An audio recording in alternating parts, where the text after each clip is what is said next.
Good evening, everyone. It's Denise from Dobby Books. Welcome back. So this particular video is a little off because it's officially Tuesday and it should be Tag Tuesday. But because I'm behind with my weekend post of library hauls and what have you, I just couldn't get to them this weekend. I decided I'll do it today, and we'll just continue on from there. I'll catch up next week or what have you. So today you're going to see my belated library hauls and bookstore hauls, etc., etc. Okay, so here we go. Now, today I was studying at a different library, and they also have a section in their open library, so the regular floor of library. They have aisles just like the rest of the library does, but these are all the books they have for sale. So I always like to meander there when I need to get up and stretch my legs and just sort of get my brain in this relaxing mode. And of course, I go to the history section or the classics section. And today, in the history section, I found a couple of finds, which are really cool. So the first one I found is entitled History Lessons: How Textbooks from Around the World Portray U.S. History by Dana Lindeman and Kyle Ward. Just that the K's looks a little weird. Put that up there for you. And this is really interesting because it compares how we teach American history to our American students and how European schools teach American history to their students. And I am so curious, especially now, to see what the difference is. This particular book was published in 2004. And who is the publisher? The New Press. This is interesting. I'm going to look forward to this. History Lessons. The next one I found is entitled Writing History by Paul Vane, translated by Mina Moore Rinvolucri. And this, of course, the original author was French, and I'll read you a little bit of the description on the back. Writing history, which stands alone on the French landscape, has the noteworthy advantage of conjoining a scientific abasement of history with an apology for the notion of plot. The question Paul Vane's book raises is how far we can extend this notion of plot without its losing its discriminating ability. This question today must be addressed to all the upholders of a narrativist theory of history.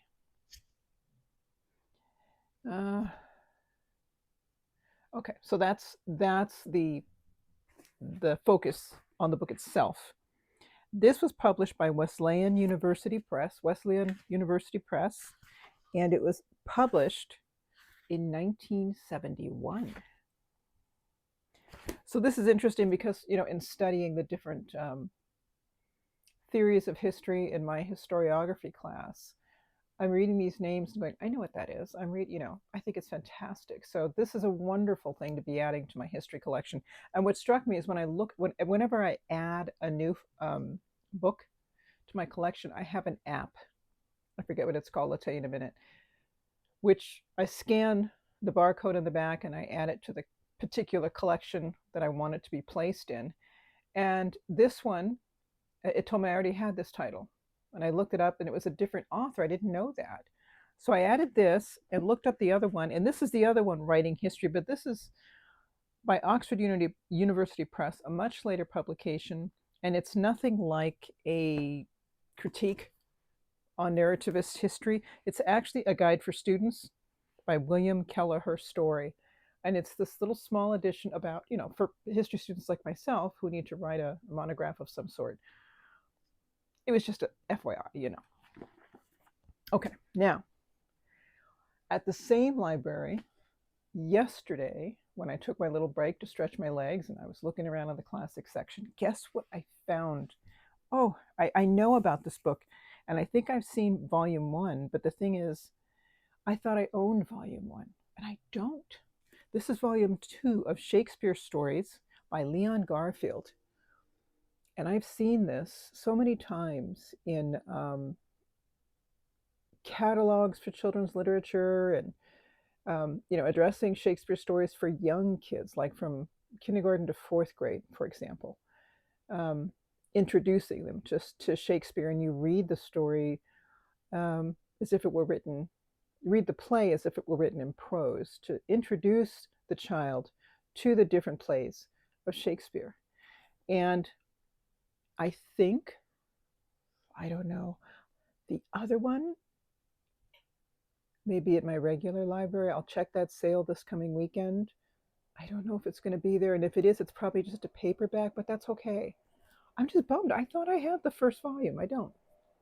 This particular volume, let's see what it covers. Much Ado About Nothing, Julius Caesar, Antony and Cleopatra, Measure for Measure, As You Like It, Cymbeline, King Richard III, The Comedy of Errors, and The Winter's Tale. And it has some beautiful illustrations, as you may have noticed. A lot of them they look like black and white watercolor style, but I believe here's an example of a paint. Isn't that beautiful? Oh, I just love these full page illustrations. Very pretty.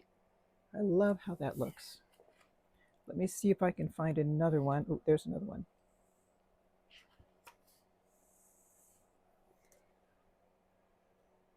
These are just wonderful illustrations. I love these. Great. So, another addition to my Shakespeare collection. This book arrived in the mail. I ordered it from eBay. And the reason I ordered it is because I have my 3 classes, each one I need to graduate. I only have 3 classes left. And I contemplated adding a 4th one just because I wanted to learn. And since I had a class on young adult literature, on YA literature, I thought, well, let me take the one that's on children's literature. But in the end, I ended up dropping that additional class. I had the syllabus printed out and everything. But I said, you know what, let me get something like a reference, like Cambridge or Oxford on children's literature. And I think I can do it that. It'll get me familiar enough with authors and stories and, whatnot. So let's hope that this does this. If not, I know I can always go to the professor that's teaching this course this semester and see what maybe she might recommend to me. It's just your average layperson wanting to learn more about children's literature and whatnot. So this is the Oxford Companion to Children's Literature by Daniel Hahn. Isn't that a pretty cover? I think it's awesome. And of course, it's a reference. And I don't know where it goes from when to when, but let's take a very quick look.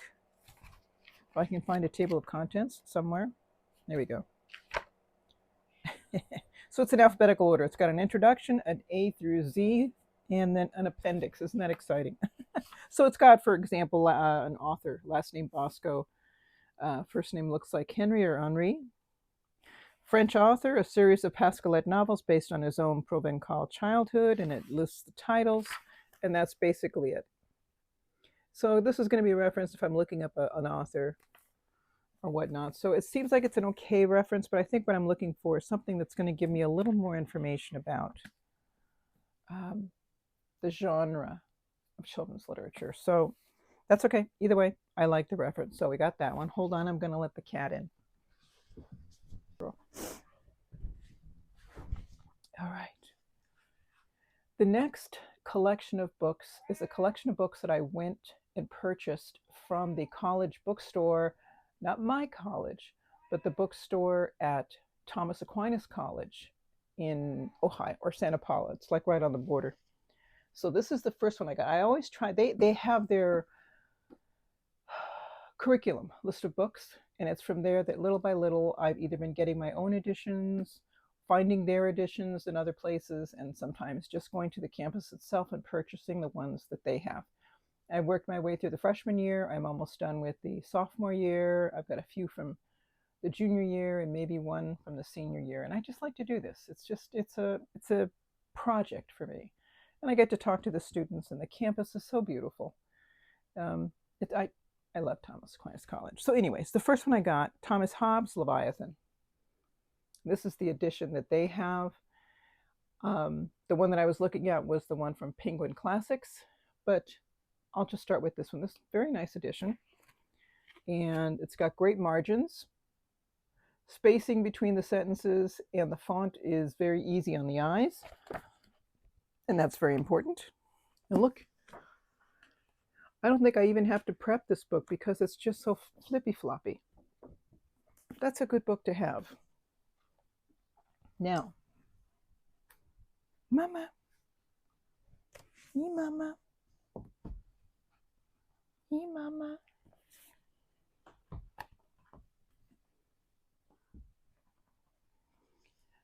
The next one that I got is a Penguin Classics edition by Blaise Pascal Pensies. I think that's how you pronounce it, unless it's French, and then I'm not sure. Pensies, Pensée, Pensée. Let's say Pensée. So another classic I've been wanting to get. And this one I will still prep, but it's still pretty floppy, which is very nice. And if you look at margins, aren't as wide as the other book I just showed you, but the margins are good enough. The font and the spacing are also very nice. So this is a good addition to have. The next one I purchased is Edmund Spenser's The Fairy Queen, Book 1, edited with introduction by Carol V. Cask. This one does need to be prepped a bit. It's not floppy. But I'm going to show you the font. I would consider it a little bit small, but I still like the formatting. It's still very easy on the eyes. So this is a good addition. The next one I purchased, now I ended up doing this all for under $100, so I was very proud of myself. This one is The Fathers of the Church, volume 37. So it's a whole series, but there's only a few from there that they're using. St. John of Damascus. I have other ones. I have two or three other ones from other fathers of the church. So there are the Apostolic Fathers, which were the first generation after Christ. And then we have the Fathers of the Church, and I believe they were the second generation. So St. John of Damascus. And this is from, what's the publisher? Am I looking at? Ex Fontibus Company. So it's not the one that I had for the other ones. This is I like how this is put together. There's something about the format of this book that, I don't know, something I like. And the font is very nice. The margins are not as wide as I'd like them, but the font is big enough for my old eyes, and the spacing. So far so good on that. And last but not least, the other one I got was by Francis Bacon, Novum Organum. How much of this I'm going to understand, I don't know. Obviously, I'm not going to attack any of these books until after graduation, well after graduation. And I have plenty of time. This one has fantastic margins. The spacing between the sentences seemed to me a little bit closer than the other ones, but because of the overall format of the different sections, it still looks like it's a good experience, a good reading experience. And this one, I think I did prep this a little bit, but it's still floppier than some of the other books. Now, the next book I got, of the collections that I have, one of them involves the Newbery Medal winners. I found a list of all the Newbery Medal winners and the Newbery Medal and the Newbery Honor winners. My focus right now is the medal winners since 1922 when this first started. And I've gotten a few and some honor ones in between. And this is the 2025 Newbery Medal winner. It's by Erin Andrada Kelly, The First State of Being. Cool colors on this. Warm, summery kind of colors. I love it. It says, tomorrow begins today, right here, right now. It's the best place to be. By HarperCollins Children's Publishers. A little background: when a strange kid shows up in the courtyard at Fox Run Apartments, Michael isn't sure what to make of him. For one thing, he's dressed oddly. For another, he's acting weird, like he's being followed. Michael isn't one for getting involved. He has enough to worry about just managing his own life: a new school, that annoying bully BG, his not-so-secret crush on Gibby, his babysitter, as if he needs a babysitter, making his mom proud, and preparing for Y2K, as in the end of the world. So this looks like it's a really cute story. And of course, knowing me, you know I like my middle grade books, and of course the font here is going to be phenomenal for, old eyes. So, and I think I did prep this a little bit already. I'll do it one more time. So cool. Now, this is a book. It's how appropriate. This was published for right in time for Black History Month. And I'm going to show you the first one. You all are going to be familiar with this because I covered this in a previous video. This book, which was purchased in 2024, let me double check. This was purchased in 2023, and it's entitled King, A Life by Jonathan Eig. Read the whole thing. It was fabulous. And this is the one that talks about King, the good stuff and the bad stuff and the historical stuff on an adult level, right? And the information, the added information, this new information that we didn't have before, was based on records that had recently been declassified by the FBI. So they were able to find out some other things about him, his personal life, mistakes he made, etc., that we didn't know before. And it really is an excellent history. I enjoyed it very much. I learned about King in a manner I never had before, and I see more of a very committed man who really, he had his convictions and he lived by them, and he really put his life at risk for a cause he knew was right? And we'll always remember him for that. But he was also very fallible, like the rest of us, and he lived under pressures that I think most of us can't even imagine.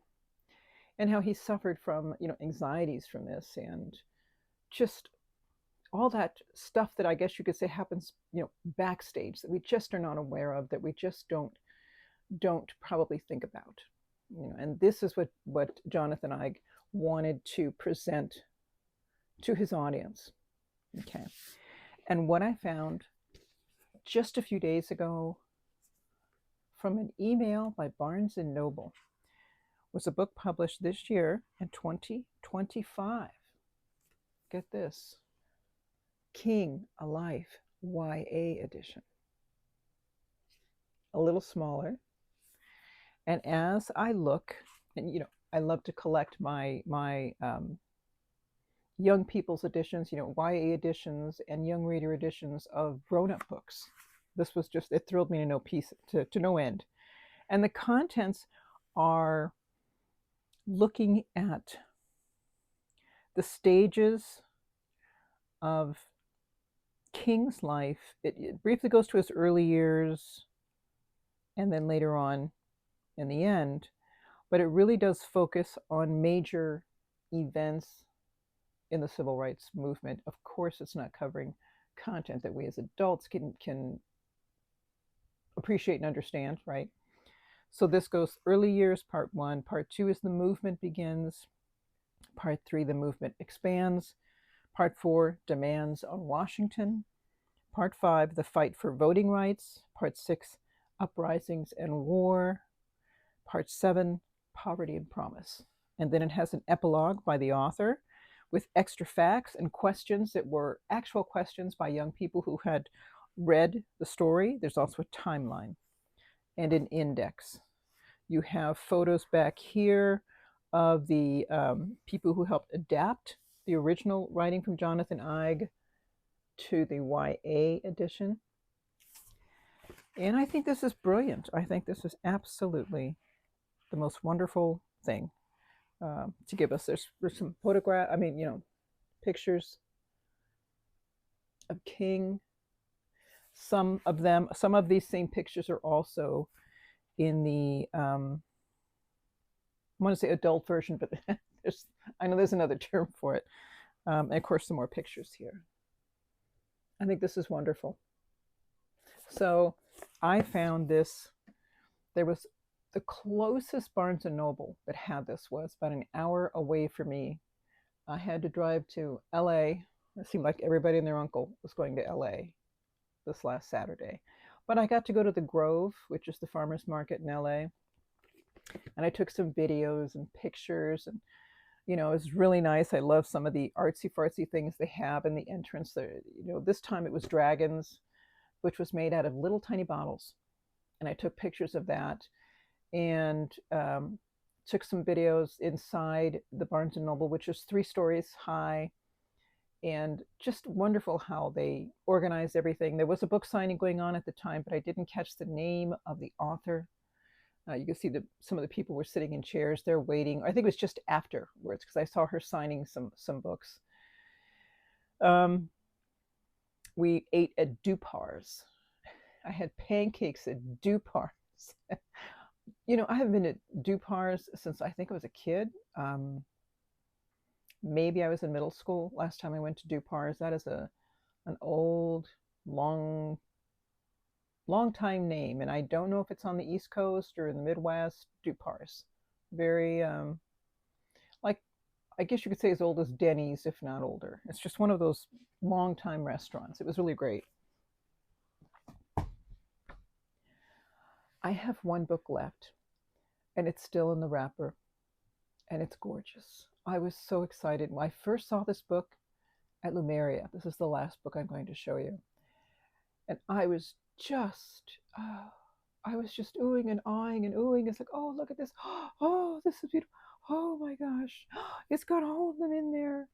And the book was listed as $100, and I thought, oh gosh, no. And because it's like a coffee table sized book, it was thick, I thought, I'm not putting that in my suitcase. I gotta fly home. This was in Jackson, Mississippi, the Lumeria there. And I thought, you know what I'll do? I will look on eBay, and maybe I can find one for less that's in great condition. I'll take that. And I looked and I looked, and I think the least expensive one was $83. But when you consider shipping for that monster book and the tax that they charge, it was going to end up being $100 anyway. So I was feeling kind of like, oh well, I'm not going to worry about it. And then I ended up being in Barnes and Noble, my Barnes and Noble, for a completely different reason. And I had gone upstairs, and just as I go back down the escalator, over to my right, on the wall on the right, there's the art section, art and fashion section. You see a lot of these large books, and I always kind of glance over at them before I head down. And wouldn't you know, my book was there. I was so excited. And I checked the price. And since Lumeria is privately owned, I didn't know if the price from Barnes & Noble would be the same or more. So I checked, and the price on the back was $100. And I'm standing there and I'm thinking about it going, oh, it's $100. Do I really need to spend $100? And as I'm sitting there having this conversation with myself, I remembered that I had some stash in a little savings account. And I thought, you know what? I've got enough in there. I can take out $100. So whatever it cost me today, I can just send that to my credit card, and it's a done deal. So yeah, I treated myself, and I got this book, and I'm taking the wrapper off of it now. Oh, it's so beautiful, people. It's so beautiful. Oh my gosh. Oh, it's so gorgeous. Look at this. I hope I can fit it into the picture here. Can you see this? It's the entire collection of Diego Rivera's artwork. I love this man's artwork. Oh, it's beautiful. It's just beautiful.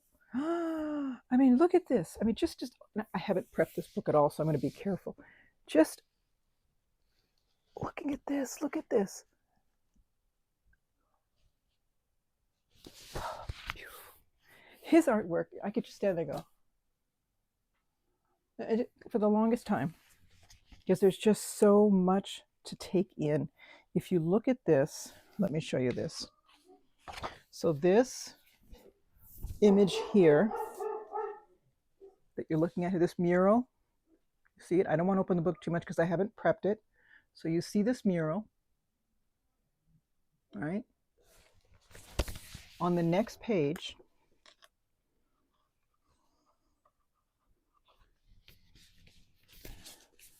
we have this, right? The watch. I don't know if I can do this. I'll go my glasses.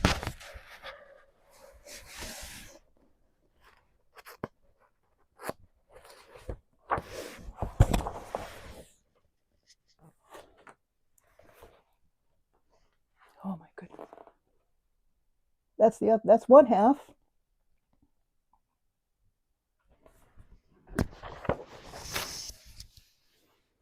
Then I wonder if I can do this. Hold on.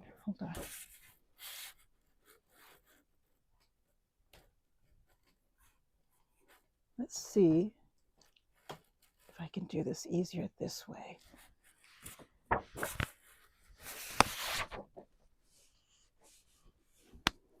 Okay. So we have this and this. So now you're seeing the entire mural.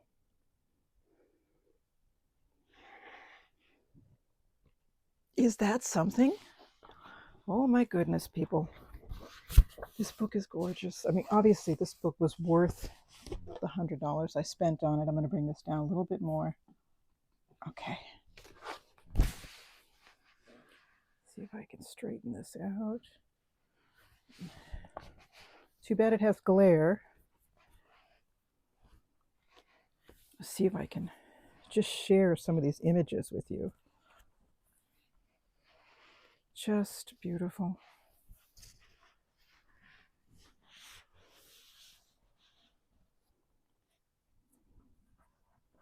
I wonder if there's another fold-out page. Looks like there is. This one? No. And I love how it's just giving all this information, this myriad of information. Here's one where the painting or the brushstrokes look different here than the ones on here, where it's much more smooth, much more blended. And these brushstrokes, if you look at them, you're seeing more texture.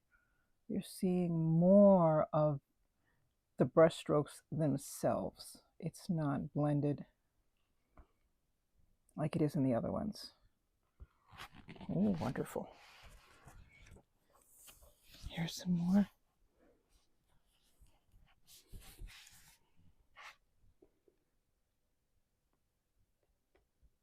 I wonder if it's got... Oh, here's... Oh, is this another one? Yeah, this is. Look. Because this page is shorter. So here's another... It's Frida. And here's another mural. This one looks familiar. I've seen this one before.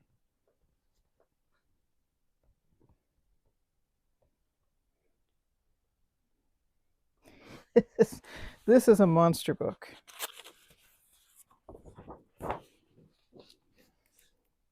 It is just stunning. Absolutely stunning. This is a book that, if I had a coffee table,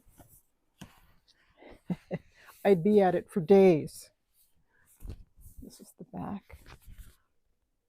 $4. This is a raised title here in gold. Here's the famous self-portrait of Diego Rivera. Amazing. I don't know if anyone ever watched the movie, but when I think of how he was just such a ladies' man, and by looking at him, I know this is going to sound terrible, but by looking at him, you saw this man who didn't have, I mean, just as another human being, as a woman, if I would look at this man, I wouldn't see anything that would stand out. And if you had told me he was a ladies' man, I would have thought you were joking, because his looks wouldn't have fallen into that category. If we try to think of ladies' man, we're thinking of someone that's, beautiful, whatever, or charming, or sophisticated, or something like, I don't know. I'm going to use old names, okay? So you young people, just chill, okay? Cary Grant, um, definitely not Burt Reynolds. Burt Reynolds was more hot, sexy appeal, not like that. Sean Connery. Sean Connery. Oh my God. That voice, he would just, that baritone voice, he would just say something, and inside I'd go going, oh, oh, and I'd be just falling over. Just one of those, you would think Sean Connery, you'd say, yeah, he has the looks, and he had the beautiful voice, and maybe, the charm. But then you look at Diego Rivera, and you're like, I don't get it. I just don't get it. So he obviously had some sort of magic something, and women were just drawn to him. Was it the name? The fame, maybe. But that always struck me. And in the movie, um, I was just blown away by that. I said, I just, like I said, I didn't get it, but it is what it is, right? Okay, that was my final book, everybody. Thank you so much for spending some time with me. And if you get a chance just to look through this book, it really is spectacular. So take care, everyone, and I will see you in a few days. Bye bye.